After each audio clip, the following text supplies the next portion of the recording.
ভারতের স্বাধীনতা সংগ্রামে এক চিরস্মরণীয় নেতা হলেন নেতাজি সুভাষচন্দ্র বসু।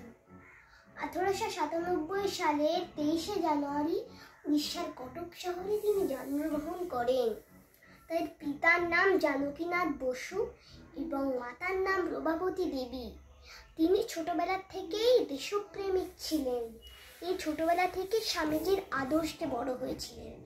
তিনি উড়িষ্যার রেভেন্স কলেজিয়েট স্কুল থেকে কলকাতার প্রেসিডেন্সি কলেজে ভর্তি হন। উচ্চশিক্ষার জন্য তিনি ইংল্যান্ডে গিয়ে সিভিল সার্ভিস পরীক্ষায় পাশ করেন এবং একজন আইএএস হন।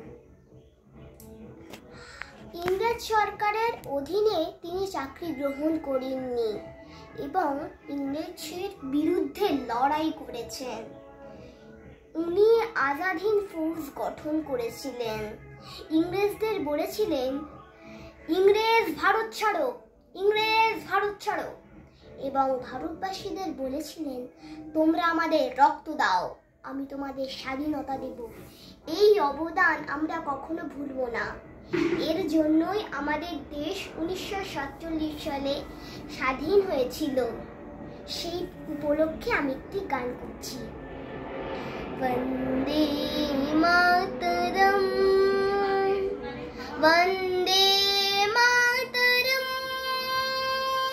सुजलाम सुफलाम मलयज शीतलाम शस्त्र श्यामलाम मातरम, वंदे मातरम, सुव्रजोष्टा पुलकितयामिनी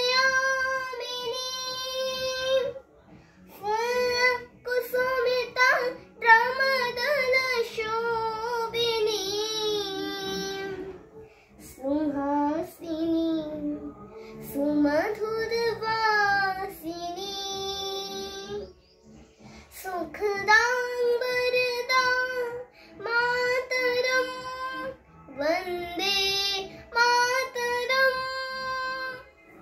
वंदे मातरम, वंदे मातरम। নেতাজি সুভাষচন্দ্র বসু, তোমার কথা ভুলছি না, ভুলবো না, ভুলছি না, ভুলবো। ভারতবাসী তোমার কথা মনে রাখবেই রাখবে, রাখবেই রাখবে।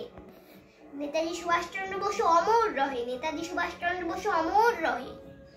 বন্দে মাতরম, জয় হিন্দ।